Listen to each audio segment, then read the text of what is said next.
The sound of Italian leather shoes echoed across the marble lobby of the Grand Lancaster Hotel as Ramon Fernandez walked with quiet confidence. At 53, the Filipino CEO of Pacific International Investments carried himself with the dignified posture of a man who had built an empire from nothing. His salt-and-pepper hair was neatly trimmed, his tailored charcoal suit immaculate, but it was his eyes observant, patient, and wise that reflected his true power. Rain tapped gently against the hotel's glass facade as dusk settled over the city. The familiar scent of luxury, polished wood, fresh flowers, and expensive cologne filled the air. Ramon inhaled deeply, noting every detail. This wasn't just a stay at an exclusive hotel, it was a reconnaissance mission. Tomorrow, Pacific International would potentially finalize a $2.8 billion acquisition deal that would make the Grand Lancaster the crown jewel of their expansion into North America. The marble-topped reception desk gleamed under soft lighting as Ramon approached. Behind it stood Edward Garrison, a man in his 40s with perfectly styled blonde hair and an impeccable uniform. His practiced smile faltered momentarily when he looked up and saw Ramon's distinctly Filipino features. "Good evening," Ramon said, his voice carrying the slight musical lilt of his homeland, despite decades of international business. "I have a reservation." Ramon Fernandez. Edward's polite expression remained fixed, but something shifted in his eyes, a subtle assessment that Ramon had encountered countless times throughout his career. "Of course, sir," Edward replied, his tone suggesting Ramon had perhaps wandered into the wrong establishment. "Let me check our system." Ramon placed his Filipino passport on the counter. The deep blue document with the golden coat of arms lay in stark contrast to the white marble.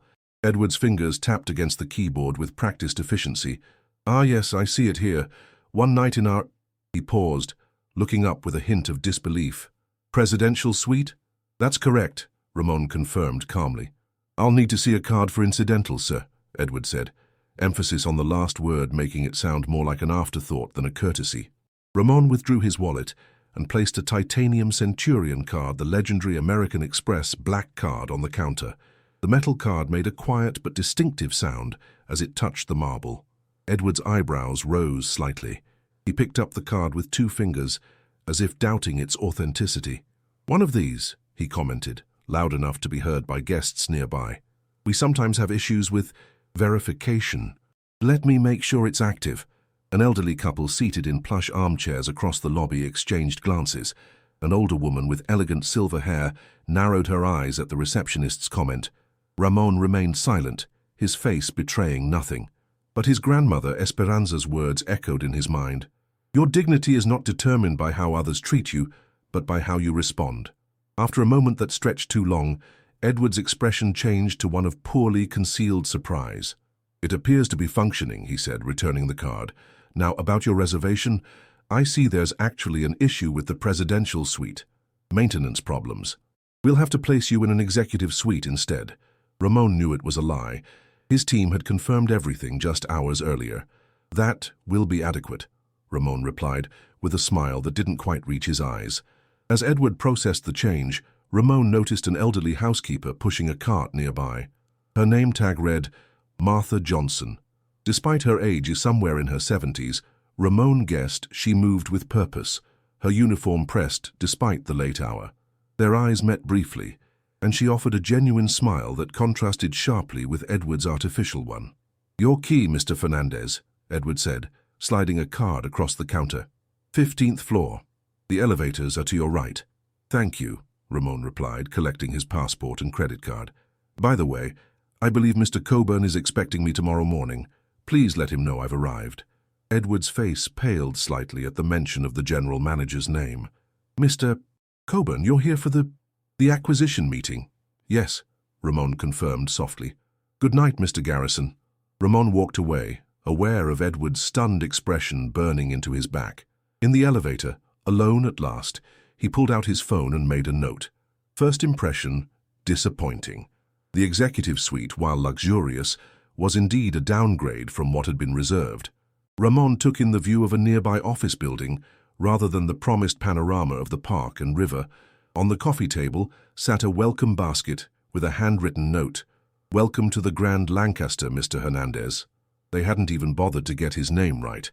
Ramon placed his suitcase on the luggage rack and methodically unpacked, his mind already formulating questions for tomorrow's meeting.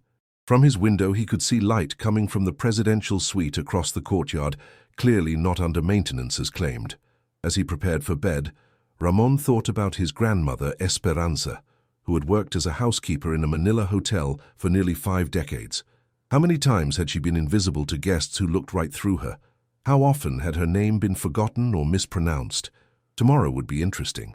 But tonight, Ramon would sleep well, knowing that sometimes the most valuable lessons come disguised as slights. What Edward and the management of the Grand Lancaster didn't realize was that every interaction was part of Ramon's evaluation, every dismissive glance, every assumed limitation, every small dishonesty. And in the morning, when contracts worth billions awaited signatures, these moments would be remembered. Ramon's phone buzzed with a text from his daughter, Sophia. "How's the hotel, Papa? Worth the investment?" He smiled at her question and typed back, "Still evaluating.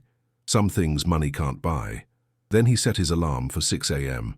He wanted to observe the hotel during the morning rush, to see how staff treated different guests when they thought no one important was watching.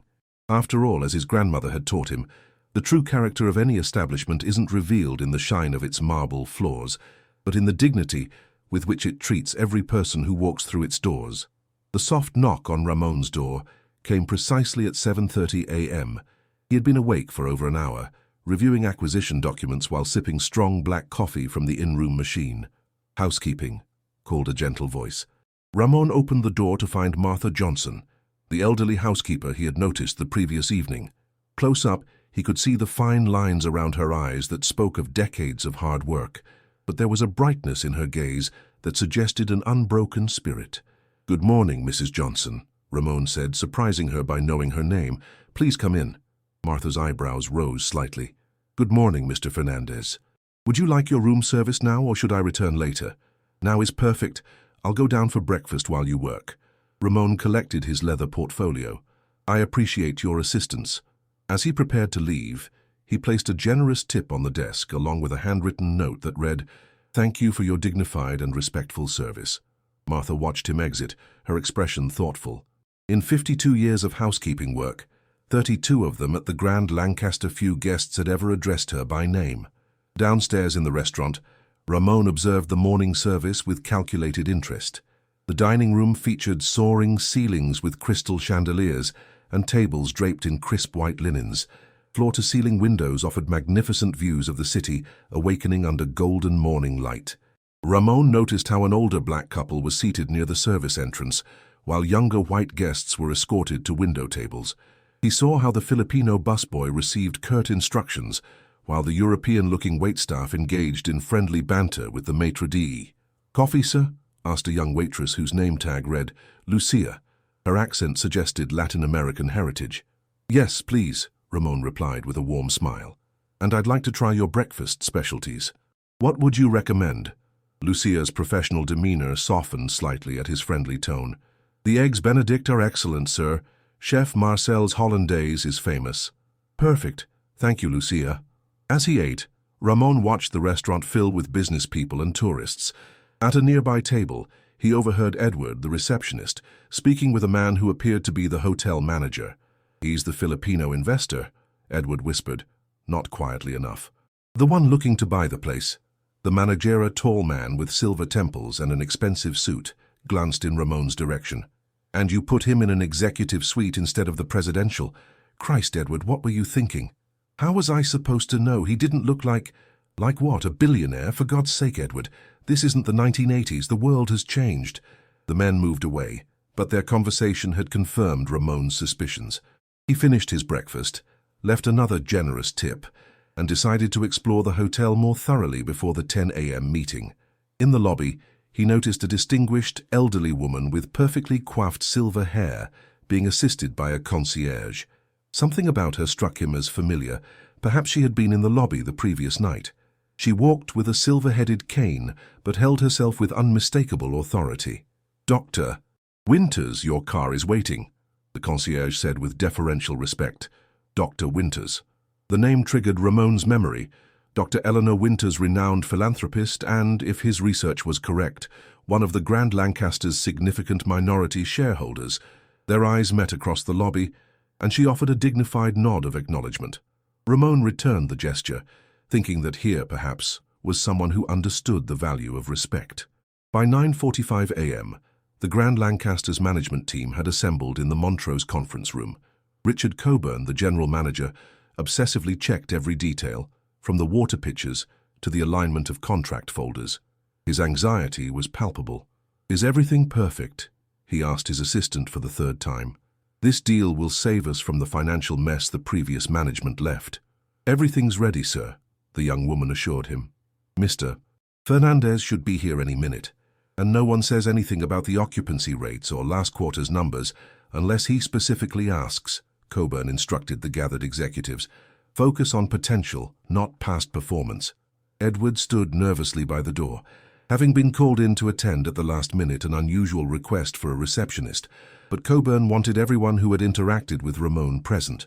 The tension in the room was thick enough to slice. At precisely 10 a.m., Ramon entered, now wearing a different suit charcoal gray with subtle pinstripes and a small Philippine flag pin on his lapel. Every head turned. "Mr. Fernandez!" Richard Coburn rushed forward, hand extended. "What an honor to finally meet you in person." "The pleasure is mine," Ramon replied, his grip firm as they shook hands. "I've had an enlightening experience at your establishment." Coburn's smile faltered momentarily. "I hope everything has been to your satisfaction." "Let's discuss that," Ramon said, taking a seat at the head of the conference table where the $2.8 billion contract awaited his signature. As lawyers and executives settled into their chairs, Ramon calmly opened his portfolio. "Before we proceed, I'd like to share my observations as a guest." A hush fell over the room. Edward, standing near the wall, seemed to shrink into himself. "You see," Ramon continued, his voice measured and calm, "my grandmother once told me something I've never forgotten. She said, the true quality of any business isn't measured by its profit margin, but by how it treats the least powerful person who walks through its doors." The silence deepened as Ramon placed his hands flat on the table, his eyes scanning each face in the room. "Now shall we begin our evaluation?" The conference room's climate control hummed softly as Ramon opened a leather folder. Inside were not just financial documents, but photographs, evidence meticulously collected during his brief stay. "Last night," Ramon began, his voice measured and clear, "I was informed that the presidential suite was unavailable due to maintenance issues." He slid a photograph across the polished table. "This was taken at 11:30 p.m., the supposedly under-maintenance presidential suite with lights on, and no workers present." Richard Coburn's face flushed red. He shot a sharp glance at Edward, who had gone pale by the door. "Mr. Fernandez," Coburn stammered, "there must be some misunderstanding." "Then there's this," Ramon continued, producing a copy of his original reservation confirmation alongside the welcome note from his room. "My name is misspelled as Hernandez. A small detail, perhaps, but telling. In my experience, respect for details reflects respect for people." The executives exchanged uncomfortable glances. A woman in a tailored suit, Vanessa Porter, the sales director, looked particularly mortified. "But the most enlightening part of my stay," Ramon said, his calm demeanor somehow more unsettling than anger would have been, "was observing how your staff interacts with guests of different backgrounds." He described with precision how the dining room seating was arranged, how employees of color were spoken to differently, how assumptions were made based on appearance rather than substance. "Mr. Fernandez," Coburn interjected, sweat beading on his forehead, "I assure you these are isolated incidents. The Grand Lancaster prides itself on—" "May I come in now?" called a voice from the door. All heads turned to see Martha Johnson standing there, hands clasped before her, dignified despite her housekeeping uniform. "Please do, Mrs. Johnson," Ramon said warmly. Martha entered the room with quiet confidence, her back straight despite her 72 years. Several executives looked confused at the presence of a housekeeper in their high-powered meeting. "For those who don't know her," Ramon explained, "Martha Johnson has worked at this hotel for 32 years. She knows more about its day-to-day operations than anyone in this room." Martha nodded respectfully. "That's right. Started here when this place was still called the Wellington, before all the marble and fancy chandeliers. Mrs. Johnson has shared with me some observations about how staff members and guests of certain backgrounds are treated here," Ramon continued. Would you mind telling these gentlemen and ladies what you told me, Mrs. Johnson? Martha looked around the room, her eyes lingering on Edward, who couldn't meet her gaze. It's always been this way, she said, her voice soft but unwavering. The Filipino maintenance staff, the Latino kitchen workers, we all know our place. Guests who don't look important enough get rooms with views of the air conditioning units. It's just how things are done here. That's completely false, Coburn exclaimed, his professional veneer cracking. Mrs. Johnson, this is highly inappropriate. Is it inappropriate to speak the truth, Mr. Coburn? Came another voice from the doorway. Dr. Eleanor Winters stood there, leaning slightly on her silver-headed cane. At 78, her presence commanded immediate attention. Dr. Winters, Coburn's voice rose an octave. We weren't expecting you at this meeting. Clearly, she replied dryly, entering the room without waiting for an invitation. Mr. Fernandez contacted my office this morning. We had a most illuminating conversation. Ramon stood respectfully as Dr. Winters approached the table. Thank you for coming, Dr. Winters. When a potential investor raises concerns about discriminatory practices at an establishment where I hold significant shares, it is not just my financial interest, but my moral obligation to attend, she stated firmly, taking a seat beside Ramon. A heavy silence blanketed the room. Through the large windows, sunlight streamed in, highlighting dust motes dancing in the air, small imperfections, normally invisible but now glaringly obvious. As a shareholder, Dr. Winters continued, I have questioned the diversity practices of this hotel for years. I've been told repeatedly that changes are coming, yet here we are, with the same issues persisting. Ramon nodded thoughtfully. My company, Pacific International Investments, has a strict policy against investing in businesses that practice systematic discrimination. It's not just an ethical stance, it's good business. Discrimination limits talent pools and alienates potential clients. He closed his folder with deliberate slowness. I came here prepared to sign a $2.8 billion acquisition deal. Instead, I will be withdrawing our offer. The announcement hit like a thunderclap. One executive audibly gasped. Coburn looked as though he might faint. You can't be serious, he sputtered. Over a misunderstanding about a suite. Over the exaggerated claims of a housekeeper. The dismissive way Coburn referenced Martha caused Ramon's expression to harden for the first time. That misunderstanding revealed a pattern of behavior, and Mrs. Johnson's exaggerated claims aligned perfectly with my own observations. Dr. Winters tapped her cane once against the floor. Mr. Coburn, your response only confirms the problem. Martha stood tall, her dignity intact despite Coburn's attempt to diminish her. I've cleaned the rooms of presidents and movie stars. I've heard guests from all over the world share their stories. Everyone deserves respect, not just the ones who look like they belong on magazine covers. Ramon rose from his chair. My grandmother, Esperanza Fernandez, worked as a housekeeper in a hotel like this for 47 years. She taught me that true character isn't revealed in good times, but in small moments when people think no one important is watching. He gathered his documents with unhurried precision. The deal is cancelled. I believe our business here is concluded. Dr. Winters also stood. Not quite, Mr. Fernandez. As a major shareholder, I would like to formally announce my intention to divest my interests in the Grand Lancaster, effective immediately. Coburn's face had gone from red to ashen. Dr. Winters, please, this is an overreaction. We can address any concerns. I've given you years to address them, she interrupted. Mr. Fernandez managed to identify these issues in less than 24 hours. No, Richard. My patience has run its course. The news of Dr. Winters' divestment, combined with Pacific International's cancelled acquisition, would send shockwaves through the financial markets. Everyone in the room knew it. As Ramon prepared to leave, he turned to Martha. Thank you for your courage, Mrs. Johnson. Martha smiled, a weight seemingly lifted from her shoulders. After 32 years, sir, it feels good to finally say what needed saying. Ramon extended his arm to Dr. Winters. May I escort you out, Doctor? You certainly may, Mr. Fernandez, she replied with an appreciative nod. Together with Martha, they left the conference room, leaving behind a table of stunned executives contemplating the financial disaster unfolding before them. As they walked through the lobby, guests and staff alike sensed something momentous had occurred, though none could have guessed that the future of the Grand Lancaster had just been irrevocably altered. What no one in that conference room could have anticipated was that this was not the end of Ramon Fernandez's interest in the Grand Lancaster, but merely the beginning of a transformation that would ripple through the entire hospitality industry. News travels quickly in the interconnected worlds of high finance and luxury hospitality. By noon, rumors about the failed acquisition were circulating among industry insiders. By 3 o'clock, Lancaster Hotels Group's stock had dropped 12%.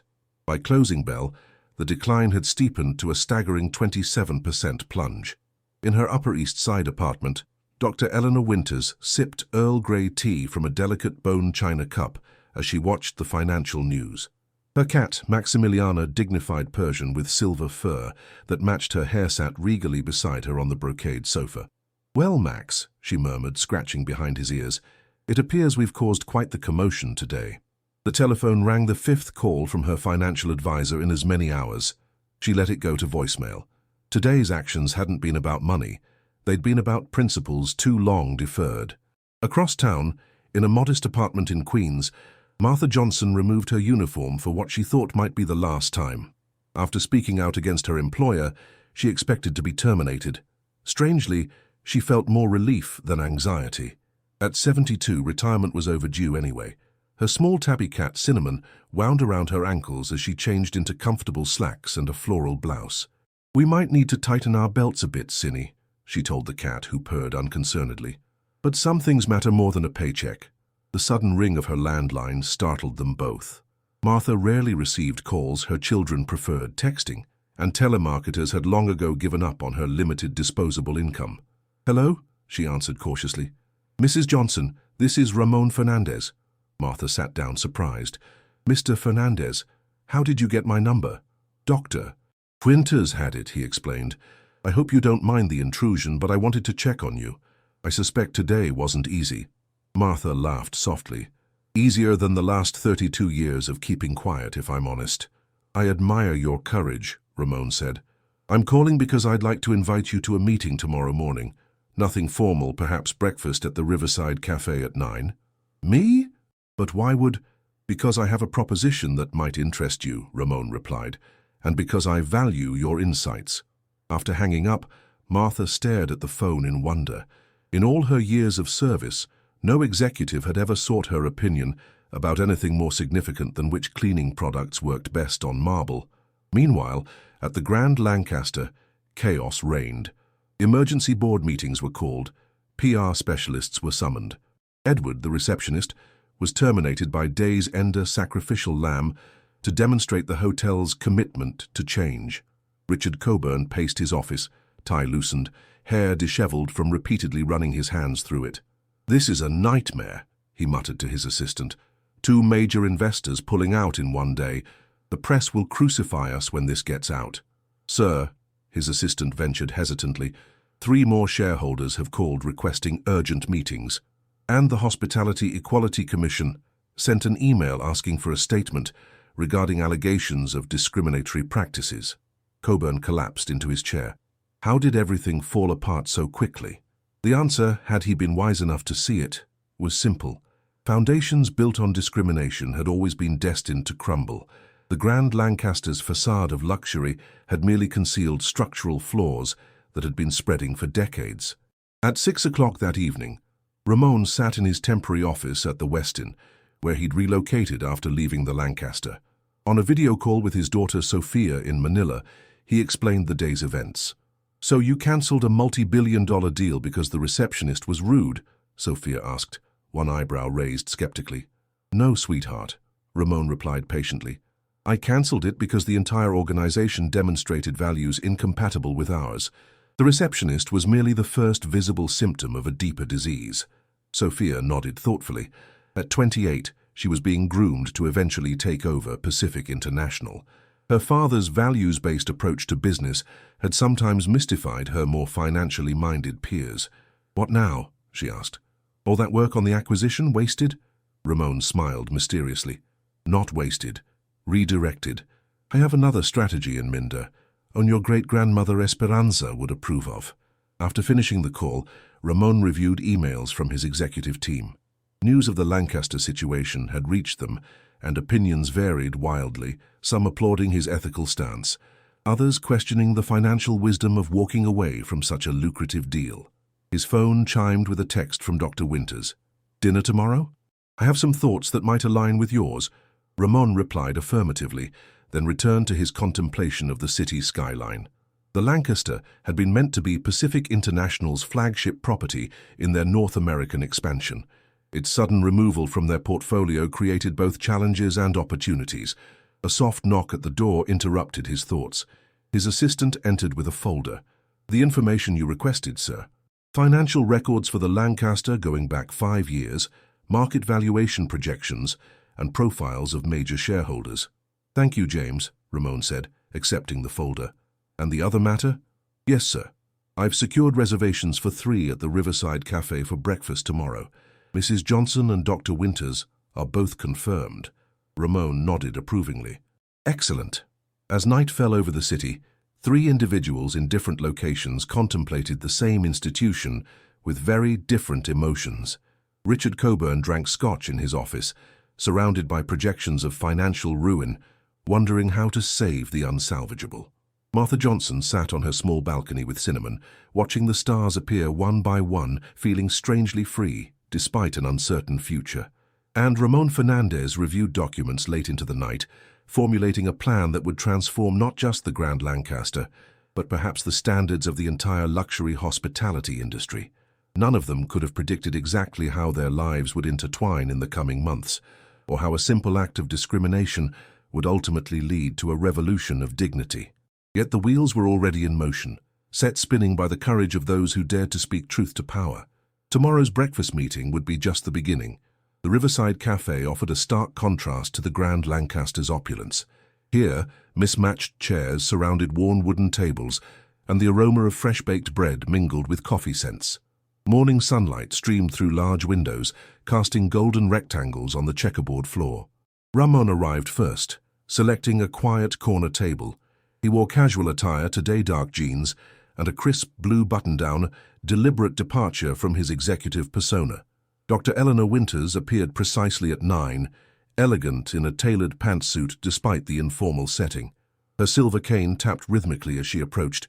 "Good morning, Mr. Fernandez," she greeted him, easing into a chair. "I see you appreciate authentic establishments as well as luxury ones. The best businesses, regardless of price point, share a common trait," Ramon replied, standing until she was seated. "They treat every person with dignity."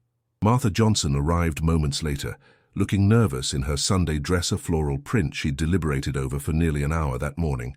"Mrs. Johnson," Ramon greeted her warmly. "Thank you for coming." "Please call me Martha," she insisted, settling into her chair. "After yesterday, I think we're past formalities." A young waitress approached with a genuine smile. "Good morning. Coffee to start?" After ordering black coffee for Ramon, English breakfast tea for Eleanor, and coffee with cream for Martha, they fell into a momentary silence, 3 strangers connected by the previous day's extraordinary events. Eleanor broke the silence first. "I've been a shareholder in Lancaster Hotels for 27 years. In that time, I've watched the company lose its founding principles in pursuit of higher profit margins." Martha nodded. "When I started, Mr. Wellington himself, the original owner, knew every employee by name.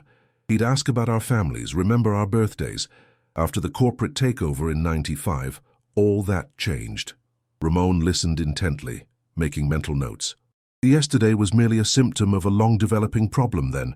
"Precisely," Eleanor confirmed, thanking the waitress as she delivered their drinks.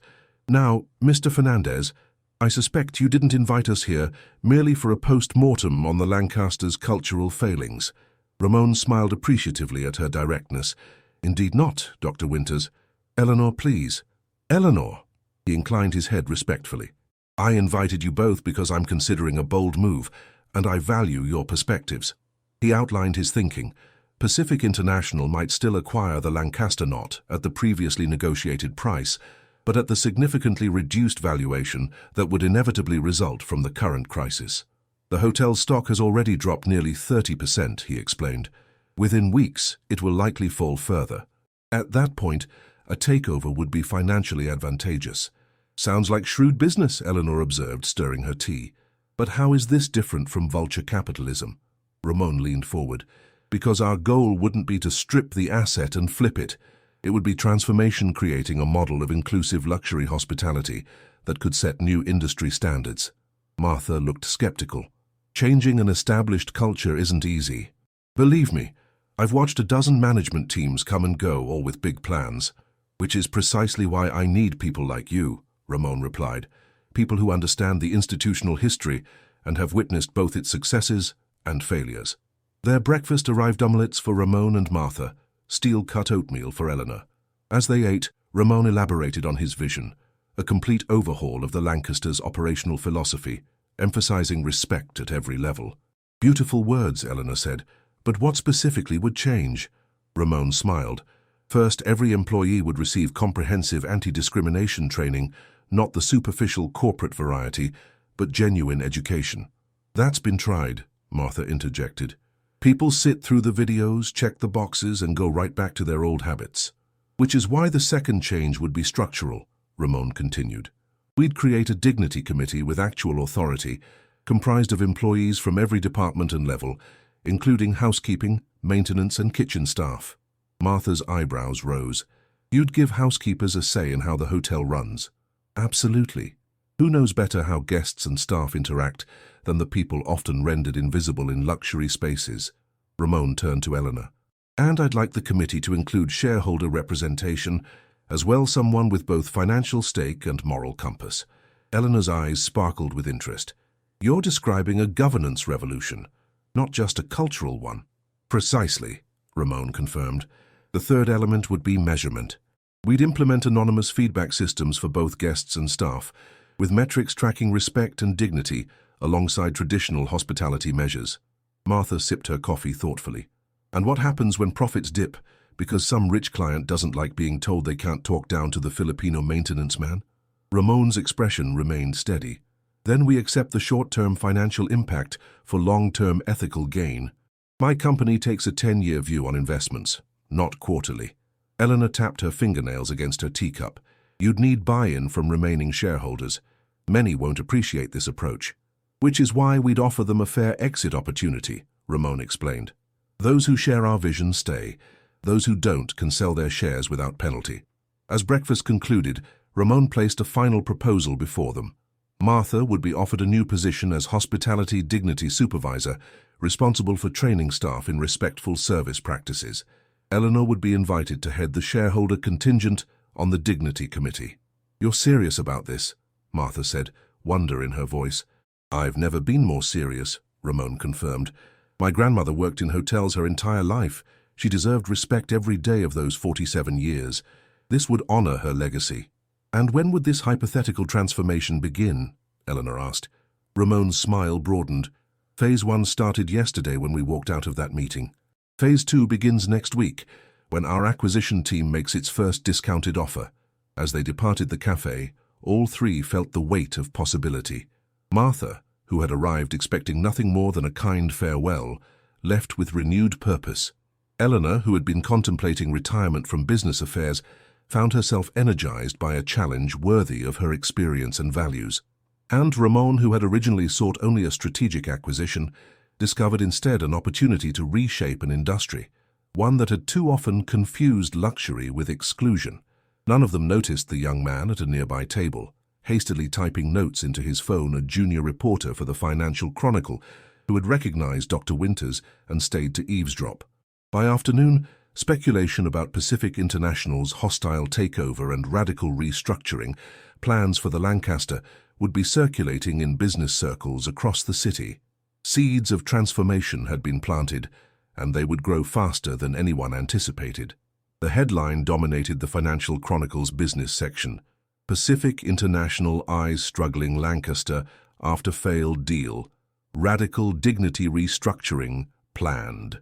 In his temporary office, Ramon frowned at the article on his tablet. Details of the breakfast meeting, though somewhat distorted, were prominently featured. Their private conversation had become public strategy. His phone rang. Sophia, calling from Manila.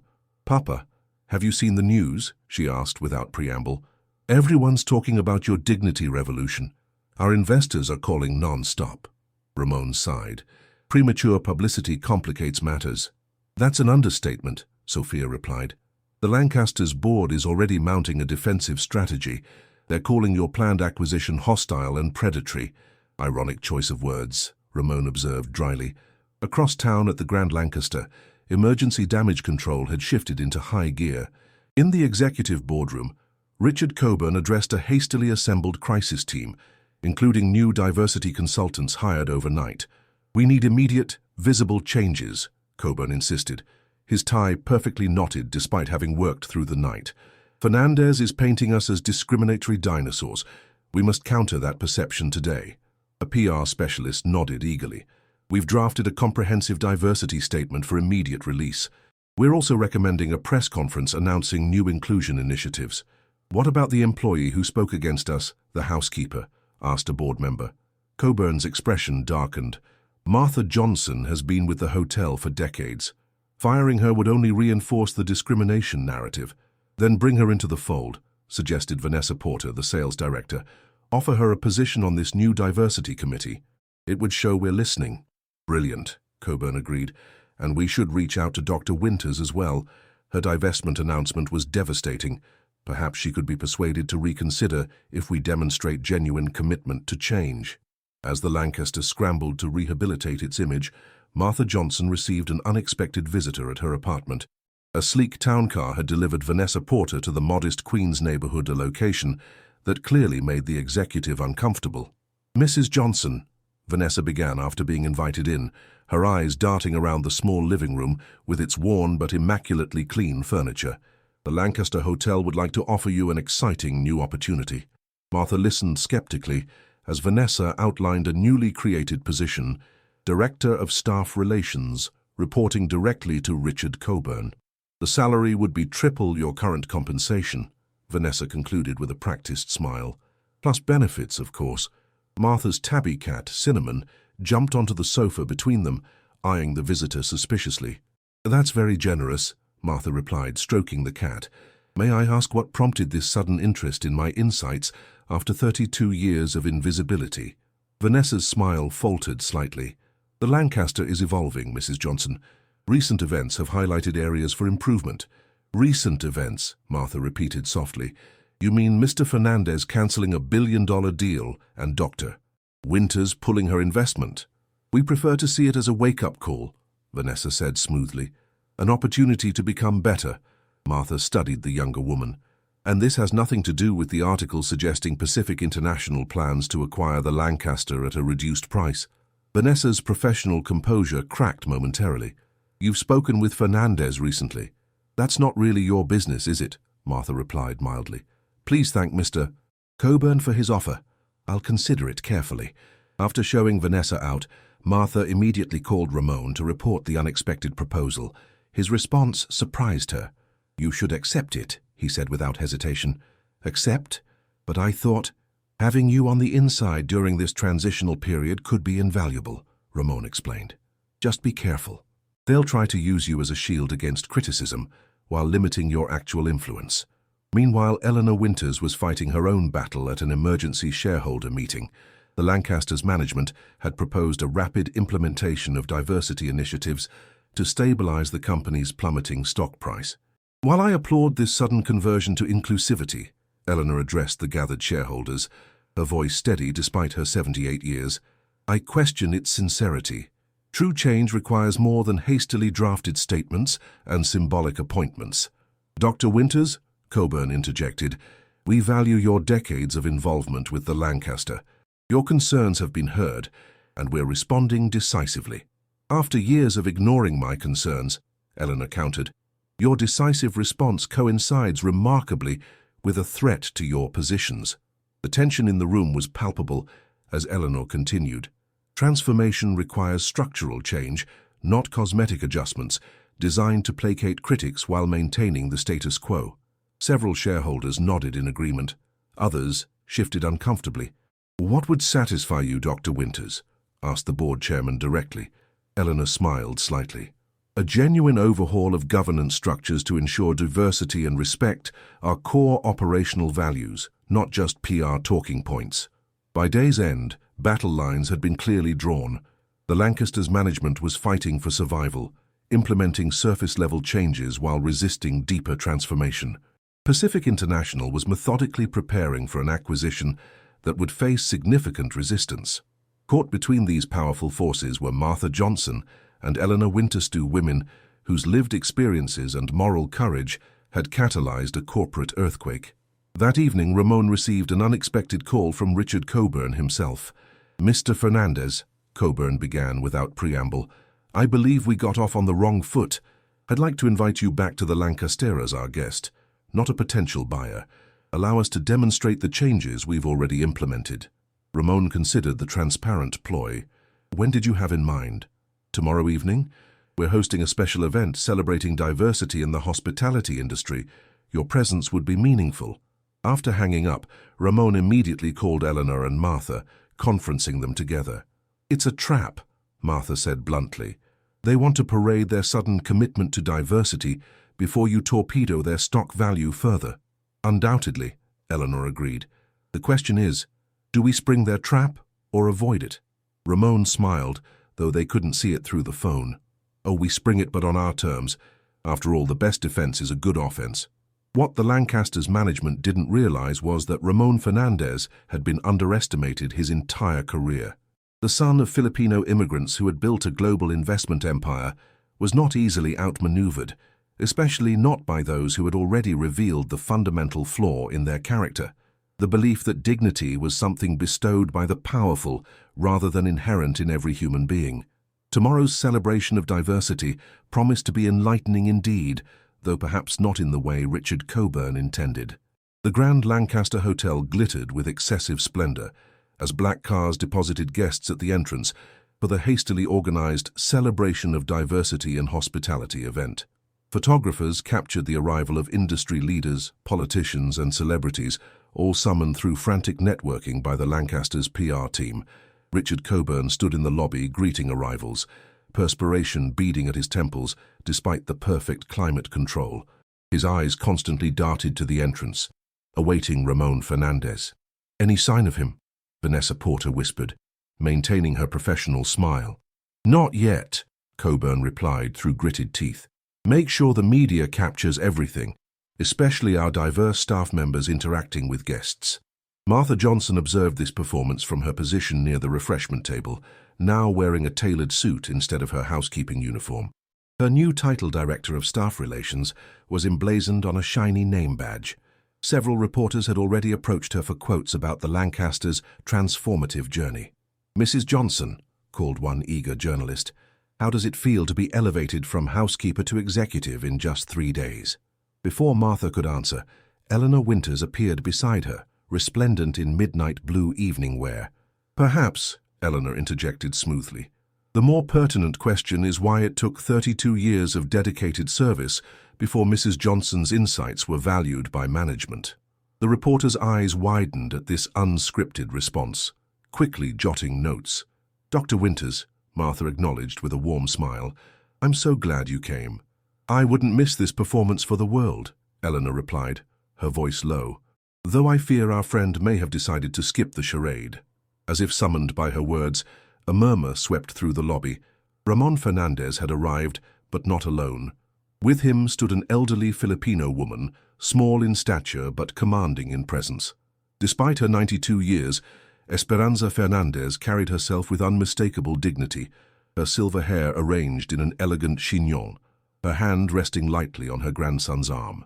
Behind them came Sofia Fernandez, Ramon's daughter, accompanied by a diverse group that Martha and Eleanor recognized from news photos as Pacific International's executive team. Coburn rushed forward. "Mr. Fernandez, what an unexpected pleasure. We're delighted you could join our celebration of diversity." Ramon nodded politely. "Richard, I'd like you to meet my grandmother, Esperanza Fernandez. She worked as a hotel housekeeper in Manila for 47 years. Esperanza extended a veined hand. "Your hotel is very beautiful, Mr. Coburn, much like the one where I worked, though there, too, the most beautiful rooms were rarely available to guests who looked like me or my grandson." Coburn's smile froze as cameras captured the exchange. "Mrs. Fernandez, welcome to the Lancaster. I assure you, we're implementing comprehensive changes to ensure all guests receive equal treatment."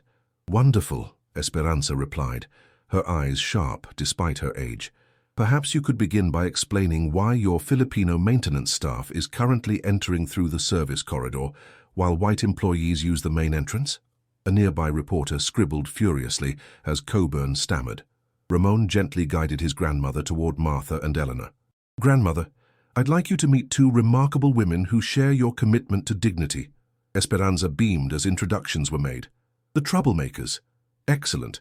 Every meaningful change requires those brave enough to speak uncomfortable truths. The four of them, Esperanza, Ramon, Eleanor, and Martha, created a magnetic center in the room. Guests and reporters gravitated toward them, while the Lancasters' management team watched anxiously from the periphery. Sofia Fernandez approached her father. Everything is prepared, she murmured. Just say the word. Ramon nodded, then addressed the growing circle around them. I believe Mr. Coburn planned to make an announcement about the Lancasters' new diversity initiatives. Coburn stepped forward, summoning his most confident expression. Indeed. If I could have everyone's attention, please. The crowd quieted as he launched into a carefully crafted speech about the Lancasters' deepened commitment to inclusion and renewed focus on equity at all levels. He highlighted Martha's promotion as evidence of concrete change, inviting her to join him at the microphone. Martha moved forward, her expression unreadable. She had rehearsed a statement prepared by the PR team, bland assurances about progress and collaboration. Instead, she spoke from the heart.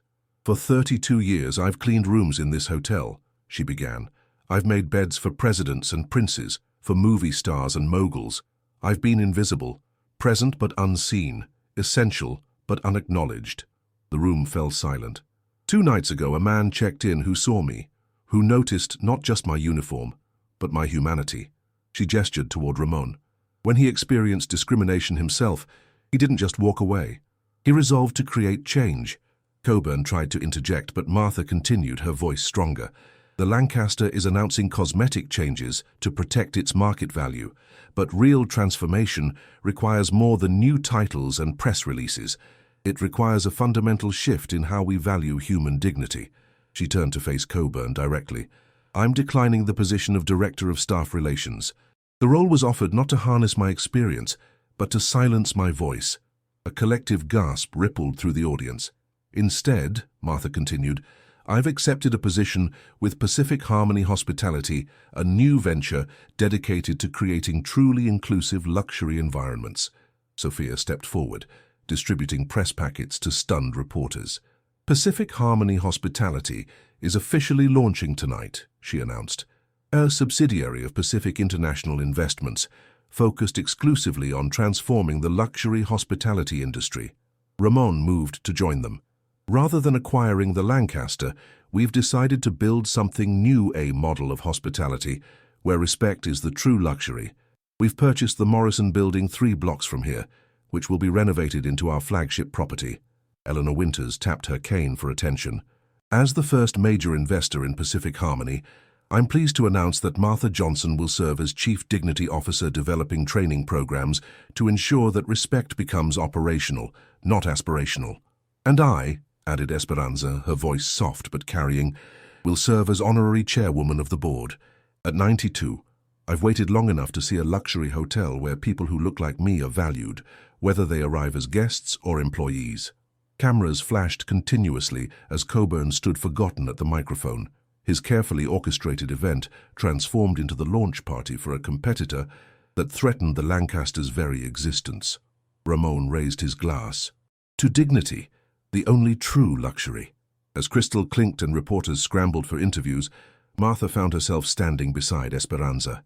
Did you ever imagine, the elderly Filipino woman asked with twinkling eyes, that 2 former housekeepers would cause such a commotion in a place like this? Martha laughed. Never. But then, they never imagined we were paying attention all those years. Across the room, Ramon watched his grandmother and Martha deep in conversation, while Eleanor fielded questions from business reporters. Sophia stood at his side, reviewing the overwhelmingly positive initial reactions on her tablet. You never intended to buy the Lancaster, did you? She asked quietly. Ramon smiled. Sometimes the best way to transform an industry isn't to acquire its flawed institutions, but to create better alternatives that force them to evolve or perish. The glittering event continued, but its focus had irrevocably shifted. What had begun as the Lancasters' attempt to rehabilitate its image had become the launch of a revolution, one built on the simple but powerful premise that true luxury is measured not in marble and crystal, but in the respect with which we treat each human being. 6 months later, a gentle summer breeze carried the scent of jasmine through the open doors of the newly renovated Morrison building. No longer a faded office complex, it now stood as Harmony Plaza, the flagship property of Pacific Harmony Hospitality, which had rapidly expanded to include properties on 3 continents. The grand opening ceremony was minutes away. In the elegant lobby, where marble floors gleamed beneath crystal chandeliers, final preparations were underway. Unlike traditional luxury hotels, however, Harmony Plaza's opulence was matched by its warmth design elements from Filipino, African American, Latino, and European traditions blended seamlessly throughout the space. In a quiet corner office, Ramon adjusted his tie, pausing to touch the small pin bearing the Philippine flag on his lapel. A soft knock interrupted his thoughts. "Come in," he called. Martha entered, elegant in a tailored dress, a far cry from her former housekeeping uniform. The past 6 months as Chief Dignity Officer had transformed not just her wardrobe, but her entire bearing. At 72, she carried herself with the confidence of someone whose wisdom was finally being valued. "The press is assembled," she reported, "and we've just received word that Esperanza's flight has landed. Sophia is escorting her from the airport now." Ramon smiled. "Perfect timing. Are you nervous?" Martha asked. "Not about the opening," Ramon replied thoughtfully, "but about living up to our promises. Creating a truly inclusive luxury experience is uncharted territory, which is precisely why it will succeed," came Eleanor's voice as she entered, leaning less heavily on her silver cane these days. Her investment in Pacific Harmony had energized her, giving new purpose to her later years. Innovation always emerges at the edges, not the center. Together, they walked through the lobby where staff members diverse in age, ethnicity, and background prepared to welcome the world to a new vision of hospitality. Meanwhile, across town, the Grand Lancaster Hotel stood like a fading dowager, its lobby noticeably less bustling than in previous years. Despite implementing genuine reforms after the PR disaster 6 months earlier, the Lancaster had struggled to shed its tarnished reputation. Richard Coburn had been replaced. Edward, the discriminatory receptionist, had found no other positions in luxury hospitality. The new management team was earnestly attempting to rebuild, but the Lancaster's stock had never recovered from its precipitous fall. Back at Harmony Plaza, guests began arriving for the grand opening. Industry leaders, media, celebrities, and a special section reserved for every employee's family members. Unlike traditional hotel openings, where staff remained invisible during celebrations, Harmony Plaza's event deliberately honored those who would create the guest experience daily. At precisely noon, Sophia arrived with Esperanza, who beamed as she entered the hotel, leaning on her granddaughter's arm. At 92, the journey from Manila had been taxing, but nothing would have prevented her attendance. "Grandmother," Ramon greeted her, embracing her gently, "everything we've built here began with your lessons." Esperanza patted his cheek affectionately. "You were always my best student." As cameras flashed and guests took their places, Ramon approached the podium.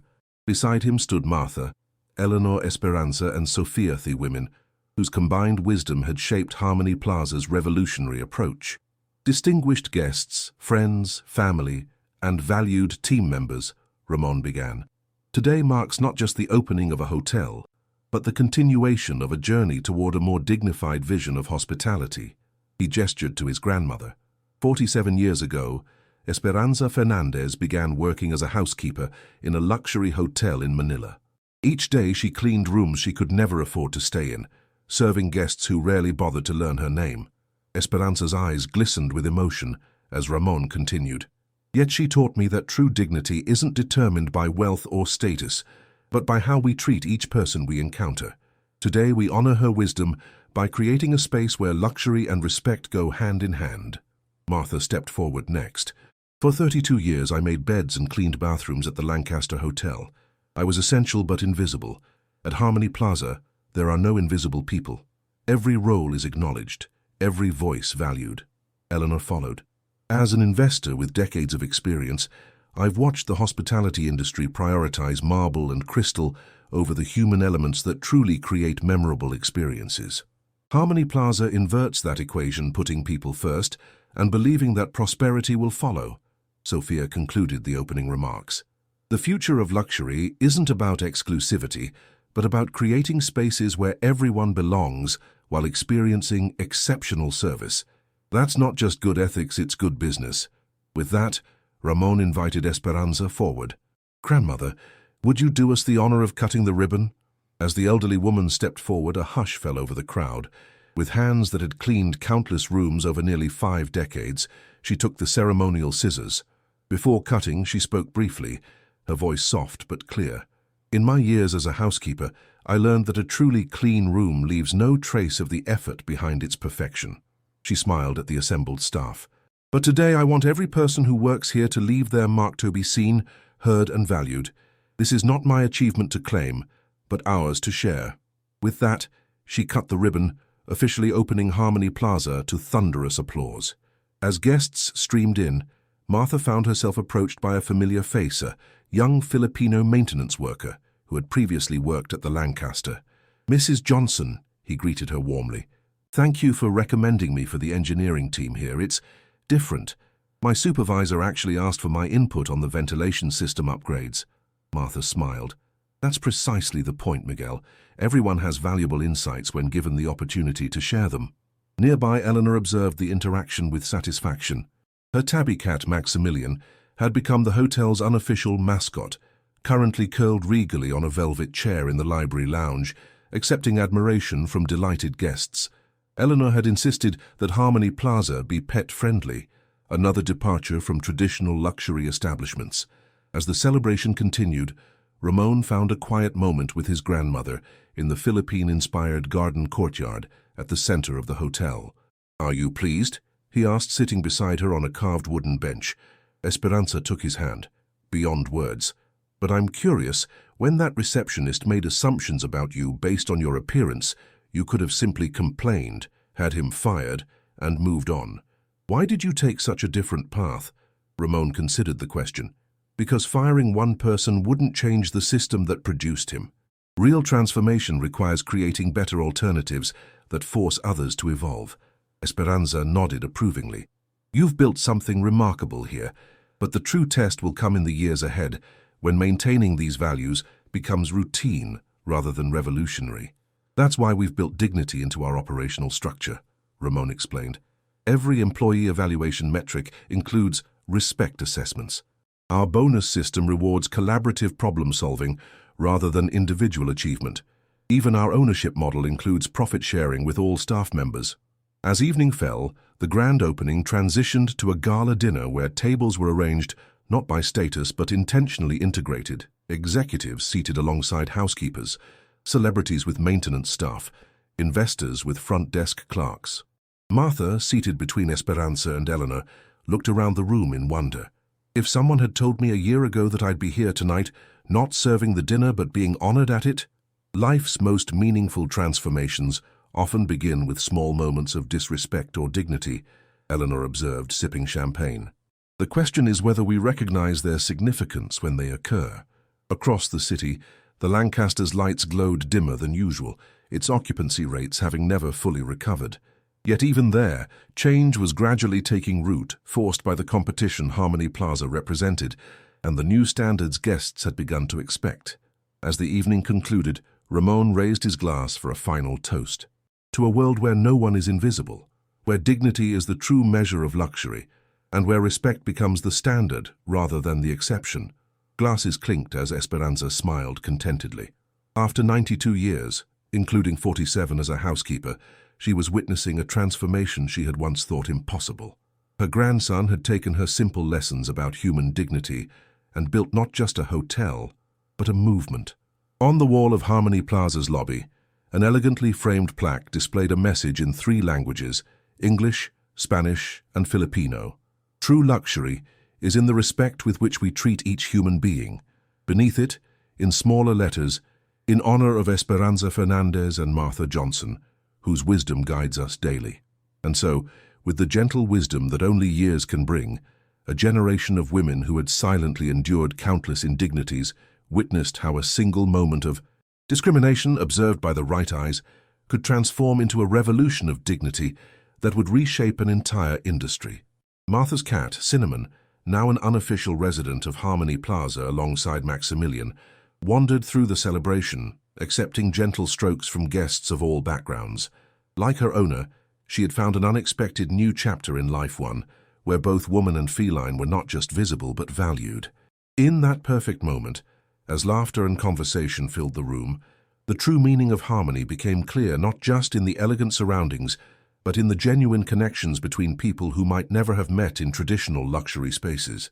The end of this story was really just the beginning of something much larger. And it had all started because a receptionist couldn't imagine that a Filipino man might carry a black card, and because that man had decided not to simply walk away, but to build something better in response. My friends, we've come to the end of the story. Did you like it? What lesson can you bring to life from this story? Leave it here in the comments, leave your like, subscribe to the channel, and watch this video that's playing on your screen. This story will impact you. See you next time.